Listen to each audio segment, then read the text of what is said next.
1620년 9월 6일 영국의 청교도들이 메이플라워홀을 타고 북미에 도착을 했습니다. 그런데 거의 비슷한 시기에 메스터호라는 그런 배를 타고 북미가 아닌 남미로 간 그런 사람들이 있습니다. 이들 모두 북미를 오든 남미를 가든 이들이 다 영국에서 청교도로 신앙생활을 잘 했던 그런 사람들이었습니다. 그러나 북미로 가던 이 메이플라워홀을 탄 사람들과 또 남미로 간 이 메스터홀을 탄 사람들에게는 근본적인 동기가 달랐습니다. 다시 말해서 남미로 가려고 했던 큰 동기는 신앙보다는 그 당시에 그 남미에서 황금이 금광이 막 일어나는 그런 시기였기 때문에 그들은 그 황금을 캐서 부자가 되기 위해서 신앙보다는 더 물질을 향해서 간 사람들이 이 메스터홀을 탔고, 그러나 북미로 갔던 사람들은 영국의 그 국교도들의 핍박과 또한 환난을 피해서 우리가 그곳에 가서 하나님을 마음껏 찬양하고 마음껏 예배하고 예수 그리스도의 그 놀라운 구원을 전도하기 위해서 그들은 이 메이플라워 홀을 탔던 것입니다. 똑같이 영국에서 신앙생활 하다가 두 그룹이 다른 동기로 갈라져서 한 팀은 이 북미로 또 한 팀은 이 남미로 가게 되었다라는 것입니다. 그 결과 메이플라워 홀을 타고 이 북미를 찾아 그 신앙을 찾아온 그들은 하나님 한 분만을 찾아서 그곳에 와서 농사를 짓고 그들이 처음으로 한 일이 예배당을 지었다고 합니다. 여러분들, 예배당을 짓고 이곳에 정착하는데 어려움이 있었을까요? 없었을까요? 사람들이 풍토병으로 사람들이 많이 죽기도 하고 농사를 지을 때 첫 해는 그렇게 많은 곡식을 맺지 못하고 먹을 것이 없어서 굶주려 죽은 사람도 있었습니다만, 그러나 그들은 하나님의 그 놀라운 은혜를 경험하기 위해서 먼저 예배당을 짓고 그들이 추수한 첫 번째 곡식과 열매를 하나님께 드리는, 우리가 이렇게 추수감사 주일을 드리는 그런 유래가 되었다라는 것이죠. 그러나 메스터홀을 타고 황금을 쫓아 남미로 간 사람들은 그곳에서 하나님을 잃어버리고 또한 황금도 찾지 못하는 그런 두 가지를 다 잃어버리는 그런 불운을 겪게 되었다라는 것입니다. 그래서 한 번은 이 남미를 대표하는 아르헨티나 대통령이 미국의 대통령을 만나서 이렇게 이야기를 했습니다. 당신의 조상들은 하나님을 찾아 신대륙으로 건너왔습니다. 그들은 하나님도 찾고 하나님의 축복 속에 황금도 선물을 얻었습니다. 그러나 우리 조상들은 황금을 찾아서 이 땅으로 건너와서 황금도 찾지 못하고 하나님도 잃어버리고 말았습니다. 신앙의 조상들을 둔 당신들이 한없이 부럽습니다. 그렇게 이야기를 했다고 합니다. 여러분들, 우리가 우리의 환경과 또한 상황 속에서 무엇을 찾고 무엇을 하나님 앞에 감사하느냐에 따라서 한 부류는 하나님을 찾고 또한 하나님이 주신 축복을 누린가 하면, 또 하나님보다 물질을 찾았던 그들은 하나님도 잃어버리고 또한 물질도 찾지 못했다라는 것입니다. 그러므로 여러분들의 삶 속에 우선순위 넘버원이 하나님이 될 때 하나님께서 여러분들을 만나 주실 뿐만 아니라 하나님이 가지고 계신 모든 하늘의 축복, 땅의 축복을 여러분들에게 주실 줄 믿습니다. 먼저 하나님을 찾으심으로 이 축복을 받아 누리시는 여러분들의 삶이 되시길 주님의 이름으로 축원합니다. 오늘 본문을 통해서 예수님이 이제 사마리아와 갈릴리 사이에 그 길을 가고 계십니다. 이제 예수님이 십자가의 길을 가시기 위해서 갈릴리에서 예루살렘으로 가는 길에 이 사마리아 지역과 갈릴리 지역 사이를 지나가게 되셨다라는 것이죠. 그래서 오늘 12절에 보시면 한 마을에 들어가시니 나병 환자 10명이 예수를 만나 멀리 서서라고 말씀하고 있습니다. 여러분들, 나병 환자는요, 이 당시에 하나님께 저주받은 사람들이었습니다. 다시 말해서 이 나병은 불치병이었어요. 인간의 힘으로는 도저히 고칠 수가 없었기 때문에 이 병은 하늘로부터 왔다라고 생각했습니다. 그래서 이 나병을 어떤 의술이나 치료를 하지 않고 제사장이 그것을 맡아서 제사장이 그것을 이제 처방하고 또 진단하고 나중에 완쾌된 것도 이 제사장이 보고 확인하는 그런 종교적인 면에서 이 나병을 다루었다라는 것이죠. 또한 이 나병 환자는 전염이 될 수 있기 때문에 다른 사람들과 접촉을 하지 못하고 거리를 두고 다녔다. 예전에 우리 코로나 시대 때 거리두기 한 것 같이 그렇게 거리를 두고 나병 환자들은 나는 나병 환자다 라고 외치면서 다닐 수밖에 없었다라는 것이죠. 그런데 그들 나병 환자들 10명이 다니다가 예수님의 소문을 들었습니다. 그리고 예수님이 이곳에 지나간다는 소문을 듣고 예수님께 소리 질러 가로되 예수 선생이여 나를 불쌍히 여기소서라고 10명이서 그냥 소리를 예수님을 향해서 질렀어요. 자신들이 나병 환자이기 때문에 예수님께 다가가지는 못하고 멀리 떨어져서 예수님께 그렇게 외쳤더니 예수님께서 말씀하시기를 너의 몸을 제사장에게 가서 보여라 라고 그렇게 말씀하셨어요. 왜 제사장에게 보이라고 그랬죠? 제사장이 그 당시는 나병이 낫는지 안 낫는지를 확인하는 사람이었기 때문에 너의 그 나병이 다 치료함을 받았으니 가서 제사장에게 보이라 라고 그렇게 믿음의 말을 예수님이 10명의 이 나병 환자에게 이야기했다라는 것이죠. 그런데 이 사람들이 제사장에게 실제로 가다가 보니까 자신들의 그 나병이 나음을 얻은 거죠. 여러분들 만약에 이렇게 불치병에 걸렸다가 예수님께서 너 목사님께 가서 기도 한번 받아라 라고 해서 목사님께 가다가 이 불치병이 나으면 여러분들 예수님께 감사하러 돌아갈까요? 안 돌아갈까요? 네. 10명 중에 1명은 예수님께 돌아갔다는 거예요. 오늘 본문에 보니까 10명 중에 1명만 예수님께 돌아가서 예수님께 감사를 했다는 거예요. 그러면 왜 9명은 예수님께 가서 감사하지 않았을까요? 목사님, 예수님이 제사장에게 가라고 그랬지 예수님께 오라고 했습니까? 그런 사람도 있고, 이 나병 환자들은 제사장에게 너무 빨리 가서 이 몸을 보여야 몇 달 동안 몇 년 동안 보지 못했던 가족을 볼 수 있기 때문에 먼저 제사장에게 간 거죠. 또 어떤 사람은 제사장에게 가서 난 것을 알고 나서 좀 멋있는 옷을 입고 예수님께 가서 그렇게 감사를 하려고 했다라는 것이죠. 그런데 이 9명 중에 1명도 예수님께 다시 가서 예수님을 만나서 감사하지 못했다라는 것이죠. 왜냐하면 예수님께서 이제 예루살렘으로 가셔서 얼마 있지 않아서 그 십자가에서 죽으셨기 때문에 그 9명은 평생 예수님을 만날 수 없었다라는 것입니다. 그런데 오늘 본문에 보면 이 사마리아인 한 명만 예수님께 나와서 하나님께 영광을 돌리고 있습니다. 여러분들 15절 이하에 보시면 그 중에 한 사람이 자기가 낳은 것을 보고 크게 소리로 하나님께 영광을 돌리며 돌아와 예수의 발 앞에 엎드려 감사하니 그는 사마리아 사람이라 라고 그렇게 말씀하고 있습니다.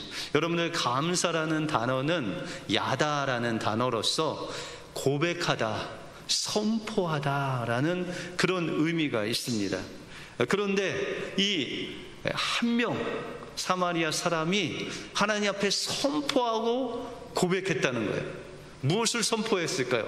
오늘 15절에 보시면은 큰 소리로 하나님께 영광을 돌렸다. 그 내용은 하나님은 나의 이 몸을 지으시고 나의 영혼을 지으신 하나님이십니다 라고 그렇게 영광을 돌린 거예요. 그리고 어떤 고백을 했냐면 예수님께, 예수님 감사합니다. 예수님이야말로 하나님의 아들이시고 메시아이십니다 라고 그렇게 고백을 했다는 거예요. 오늘 성경에는 그 한 사람이 예수님께 감사했다 라고 그렇게 말씀하고 있습니다. 그때 예수님께서 19절에 보시면 그에게 이르시되 일어나 가라, 내 믿음이 너를 구원하였다 라고 그렇게 선포하고 있습니다. 여러분들, 예수님은 누구시죠? 하나님의 아들이시고 우리를 구원하신 메시아셔요. 그래서 예수님께서 이 온 만물을 지으실 때, 빛을 만졌을 때 빛이 있으라 하시니까 빛이 어떻게 됐어요? 있었죠. 그와 같이 예수님께서 이 믿음의 사마리아 사람에게 지금 명령하시는 거예요. 어떤 명령을 해요? 가라, 내 믿음이 너를 구원했다 라고 예수님께서 그에게 놀라운 창조의 그 말씀으로 가라고 명령하고 있다라는 것이죠. 이 예수님의 명령은 너는 이제 더 이상 사마리아인으로 살아가는 것이 아니라 이제 너는 이 세상을 향해서 하나님의 자녀가 된, 구원을 받은 하나님의 자녀가 되었다. 이제 그 하나님을 선포하며 고백하며 살아라 라고 그렇게 말씀하셨다라는 거예요. 여러분들, 이 사마리아 사람은 예수님이 해주신 그 놀라운 은혜를 가지고 그 하나님께 고백하고 선포하는 감사를 했어요.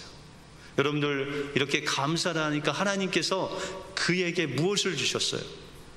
육신의 병을 고쳐 주실 뿐만 아니라 그의 영혼을 구원하시는, 그 영원한 생명을 주시는 놀라운 그 은혜까지 그에게 주셨다라는 것입니다.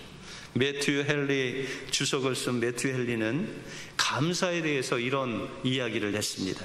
감사는 더하기와 같아서 모든 것에 감사하면 거기에 하나님의 축복이 더해집니다.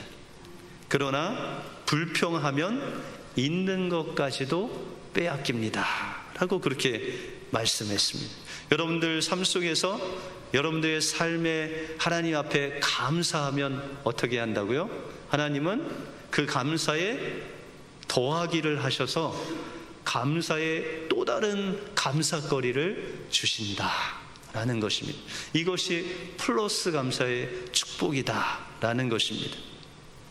베스트셀러인 지선아 사랑해라는 책이 있죠. 이 이지선 교수의 이야기입니다. 이 교수님 예전 모습과 그 사고를 당한 후의 사진입니다.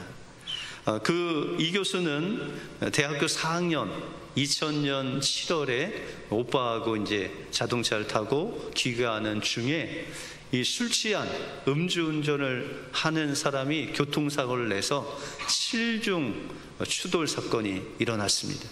그런데 그것이 너무 심해서 이 이지성 교수가 타고 있던 그 자동차에 불이 붙고 그 오빠가 먼저 그곳에 내려서 겨우 이 이지성 교수를 그곳에서 끌어내렸습니다.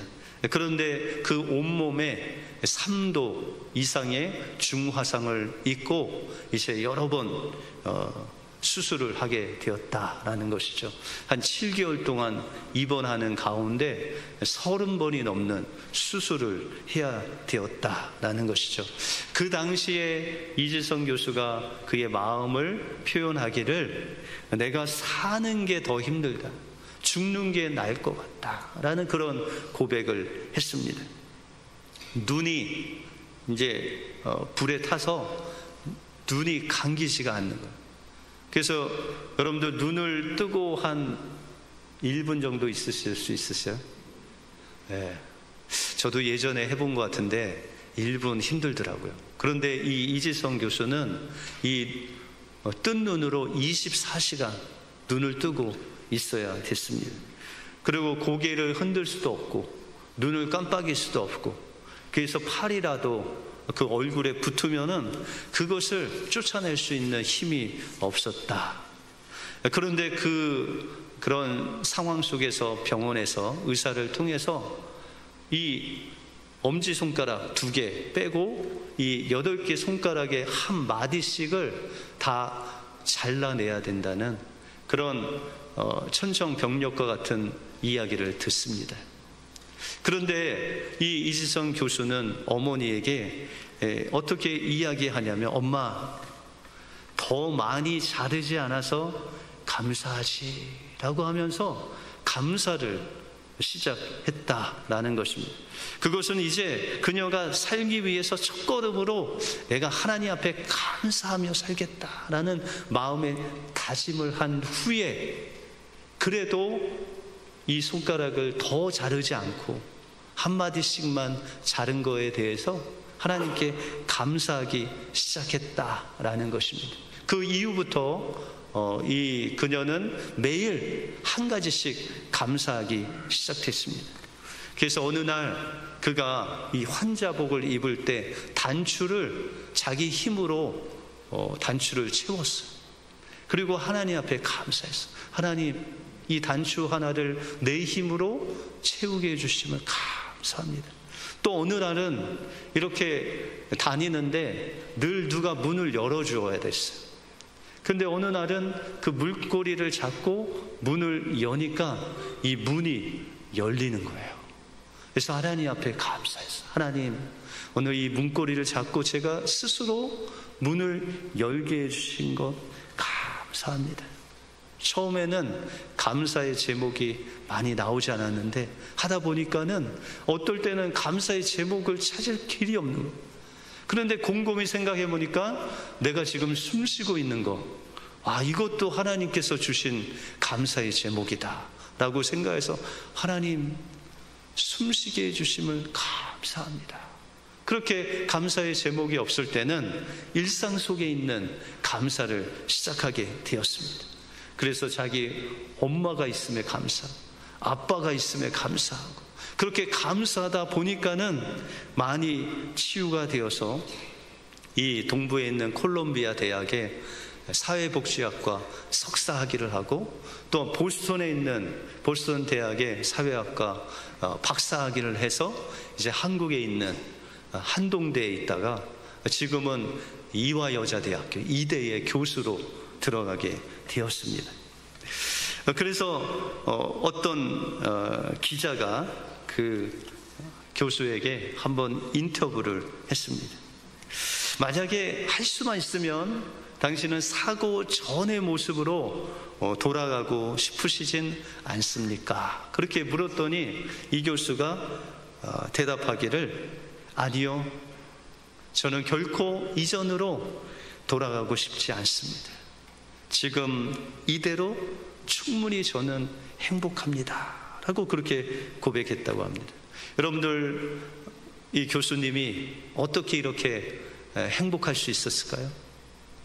그가 감사를 한 이후로부터 그의 일상, 그의 모든 것 하나님께서 주신 은혜라고 생각하고 감사하다 보니까는 그가 이 모든 삶을 감사하고 행복할 수 있는 그런 고백을 할 수 있었다 라는 것입니다.